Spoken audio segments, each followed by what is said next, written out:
قرية روزانا اللي في الساحل الشمالي على الكيلو 52 لو انا مش غلطان.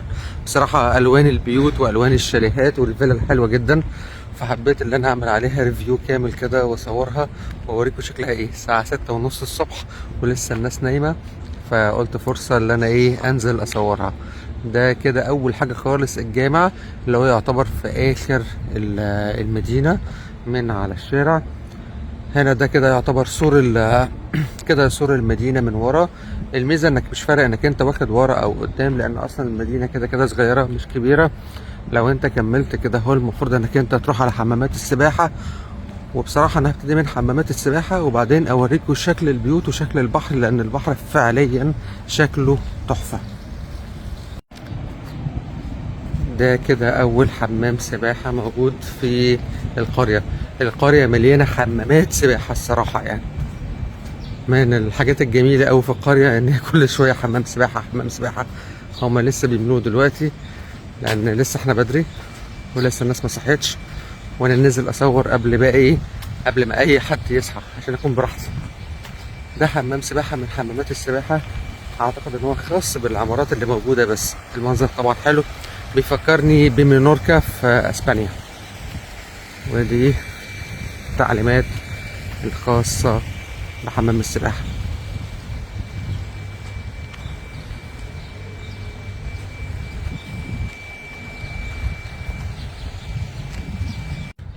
هناك ده مدخل القرية زي ما انتم شايفين هناك اهو. دي كده اول القرية، واللي هناك ده الطريق اللي هو السريع بقى، اعتقد بيودي مرسى مطروح او حاجة زي كده، ولا هو طريق الساحل الشمالي كله يعني. مش محتاج اصورها عشان ما فيهاش اي حاجة، بس اهي القرية كده اهو شكلها حلو الصراحة. شكلها كده يفرح بقى، والشمس لسه بتطلع اهو.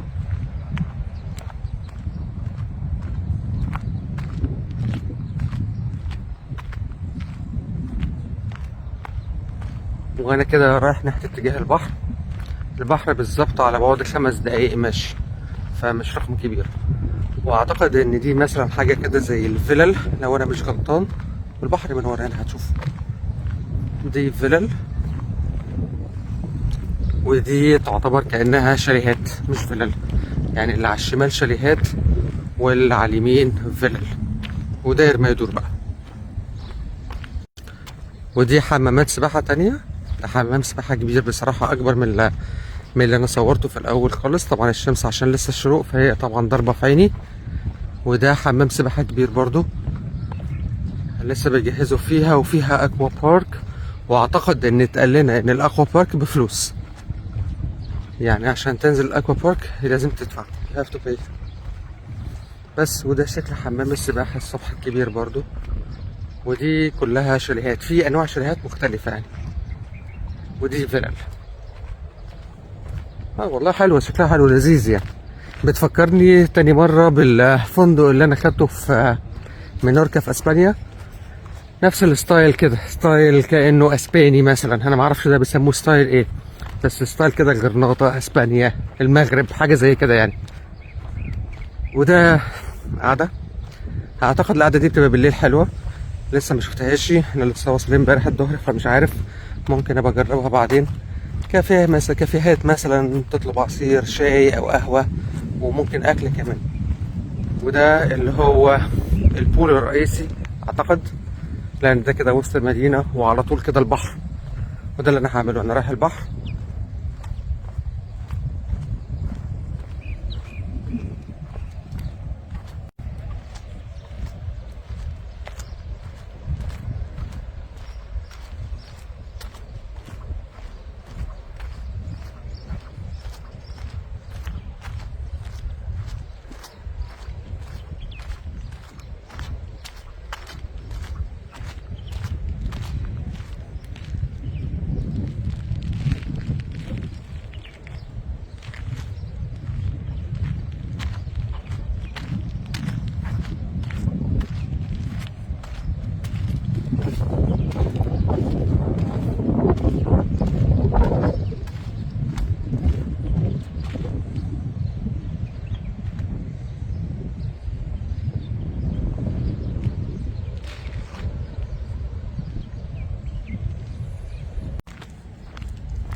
ولو بصيت هناك لغاية الآخر، لو شايف من الفيديو البحر هناك، يعني أنا شايفه إن 5 دقايق ماشي، مش أكتر من كده.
وده بقى هو البحر بتاع روزانا.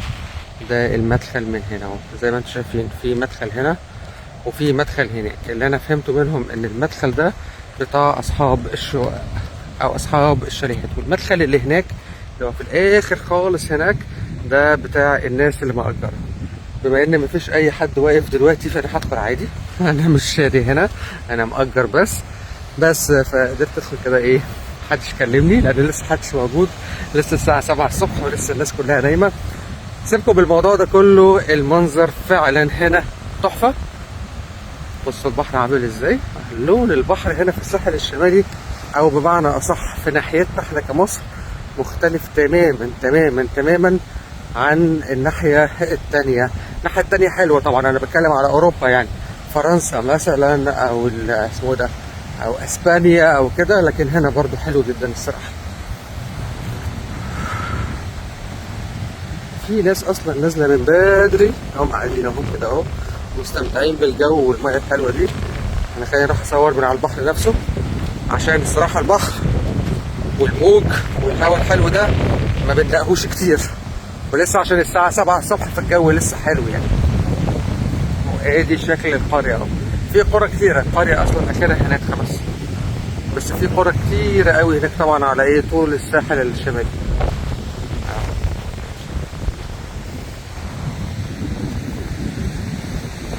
وعاملين قعدات حلوة هنا لو عاوز تقعد كده اهو وتستمتع وتنتخ هنا. المعنى اللي انا كل مرة بقوله، ممكن تنتخ هنا انتخة حلوة وتستمتع بالجو الحلو والمية الحلوة، بس كده اهو ونستمتع بقى.